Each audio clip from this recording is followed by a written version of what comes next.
लाभले आयुष्य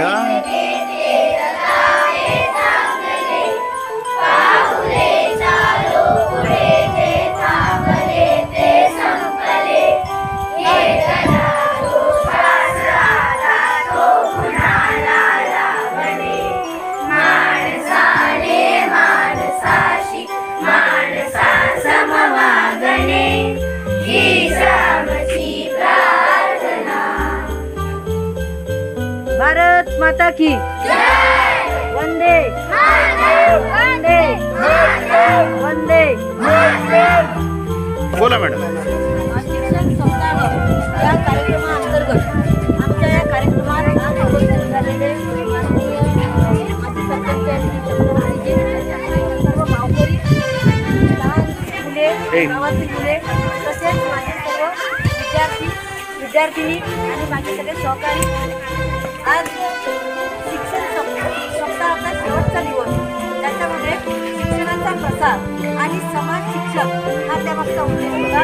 मुलांनी 3 नाटिका सादर केल्या। त्या नाटकांमधून मुलांनी संदेश दिला, शिक्षण किती महत्त्वाचं आहे, त्याचबरोबर पर्यावरण राखणं किती महत्त्वाचं आहे हे देखील त्यांनी त्यातून सांगितलं आहे। आपल्यासमोर सर्व मानवतेची एक श्रेष्ठता दाखवणारी प्रार्थना मुलांनी सादर केली। सर्व गावकऱ्यांनी त्याला प्रचंड प्रतिसाद दिला। या ठिकाणी गावकरी आमच्या एका आवाजात उपस्थित झाले, त्या सर्वांचे मी आभार मानते। चक्रवर्तीजी आम्हाला नेहमी मार्गदर्शन करणारे आमचे ज्येष्ठ आहेत, त्यांनी आम्हाला गावकऱ्यांनी आम्हाला चांगला सहयोग दिला। या कार्यक्रमात त्यांनी आनंदाने भाग घेतला। माझ्या विद्यार्थ्यांनी या पावसातही इतक्या उत्साहाने हजेरी लावली। सर्वांचे आभार मानते। पुन्हा एकदा सर्वांचे आभार मानते।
मार्गदर्शन मिलता है, अपने गुरुओं को जो मार्गदर्शन मिलता है उससे आगे बढ़ेंगे और बच्चों का जो मनोबल है वो हमेशा ऐसा बढ़ता रहे। मेरी ये इच्छा है कि हमारे यहाँ से ये हमारे गाँव का